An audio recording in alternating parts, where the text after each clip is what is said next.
Social Security, and let's make a deal. That's right. Okay.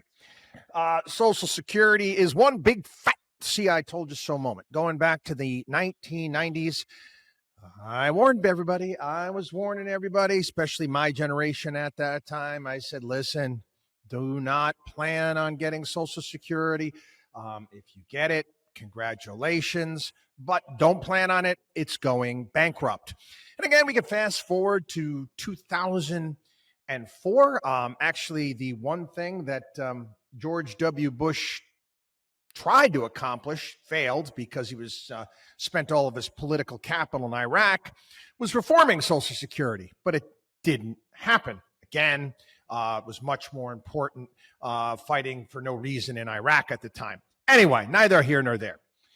There was a story today I want to share with you, and this again, these are all things that we've discussed over the past 30 years.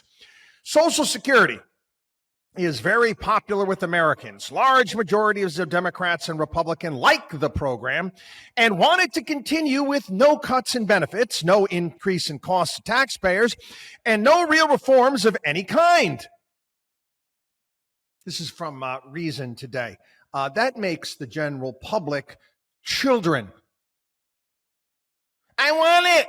I want it. Why can't I have it? I want it. I don't want to be. I want it. I mean, again, that's basically what it is. You got a bunch of kids. Oh, it's a third rail of American politics. From the get-go, Social Security was always a Ponzi scheme from the very beginning. Recently, we had Romina Boccia from the Cato Institute put out a report. I'm going to quote her. Imagine a charismatic salesperson promising sky-high returns to early investors, only to use the money from new investors to pay them off. That's, again, Ponzi scheme. Charles Ponzi. Fraud. Again, you might be familiar with Madoff, for crying out loud, who ran the same thing. Current, again, Social Security, current workers' payroll taxes fund the benefits of current retirees. That's the same way Ponzi scheme worked, okay? New money, pay off old promises. Ponzi scheme, Bernie Madoff. The Social Security Trust Fund, or as Al Gore liked to call it, the lockbox. Yeah, there's no money in the lockbox. It is, and I've described it, I think better than anybody else, as the IOU scheme from the film Dumb and Dumber. Again, if you're not familiar with the film Dumb and Dumber, you got Harry and Lloyd, two not very bright characters, and they find themselves with a suitcase full of money. These are two unemployed fellas, and they start spending the money in the suitcase, and they stick IOUs in it, like they have the ability to pay it back. Anyway, until 2010, Americans paid more in Social Security taxes than the program paid out in benefits. The extra money wasn't saved, but passed on to be spent by the rest of the federal government in return for IOUs. Isn't that great? Do you love those people in Washington, D.C.? Well, rather than taking your money, they could have stuck it in a bloody savings account, bought a CDs with it. Imagine if they actually invested it in an S&P 500 fund over those years. You know how much money you'd be getting today? But no! They had to spend it. They got their grubby little hands, Democrats and Republicans, and spend it on complete and utter bullshit.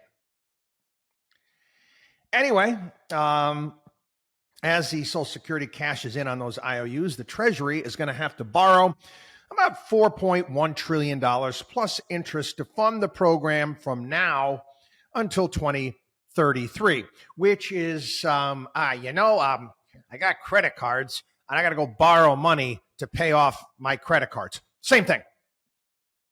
Same exact thing. Okay, we got to get to 2033, and that number could change. Could be 2032 shortly. The fund's reserves will be depleted, And again, it's going to be cut. It's going to be cut by about 20% plus at that point in time. Okay. How do we keep Social Security afloat? Well, some of the things that have been offered. Lower benefits? Nope, nobody wants that. Nobody can't have that. Taxes could be raised. Nobody wants that either. But again, you raise taxes, then you have to pay people more money, don't you? Retirement age could be adjusted to reflect life expectancy because it's obviously much higher now than when the program was implemented. Nope, nobody wants to do that either. Or it can be converted into a welfare program, but then people are going to get upset. I paid into my entire life. I want to get some of my money. Nobody wants that either. And it doesn't matter whether you are a Donald Trump supporter, you are a Kamala Harris supporter. You want some magical genie to come down and make it all go away. You don't want to be an adult. You don't want to be a man. You don't want to solve the problem. I got an idea. And it's going to be called Let's Make a Deal. Let's make a deal. I think this could be a start. I'm throwing this out there. Why not cut deals?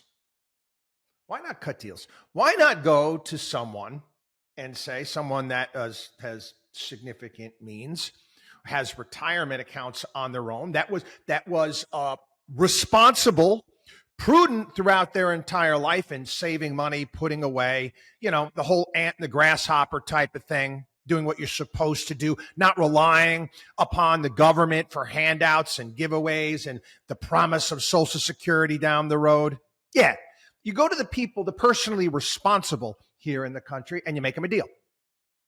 You say, listen, okay, you've got all of this money. Let's say you got all this money in a 401k. 401k, IRA, whatever it may be. And you cut a deal with them. You say, hey, listen, we will allow you the ability to take your 401k, your retirement account, and convert it free of charge, no taxes, into a Roth. Into a Roth. The only thing you have to do is you have to give up any claim to Social Security. All right, step in the right direction. Right? Oh, okay. Listen, I got a long list of clients. It'd be all over that. Why not? Give up any claim to Social Security as long as you can take your savings and your retirement, convert it into a Roth so it can continue to grow tax-free and the money could come out tax-free. That sounds like a deal. Does that not sound reasonable? Oh, I know. That's the rich people. It's going to be taken advantage of. No. They're not getting more Social Security. Listen, sign me up. Sign me up. Sign my clients up. We'd be all over that. WatchDog on wallstreet.com.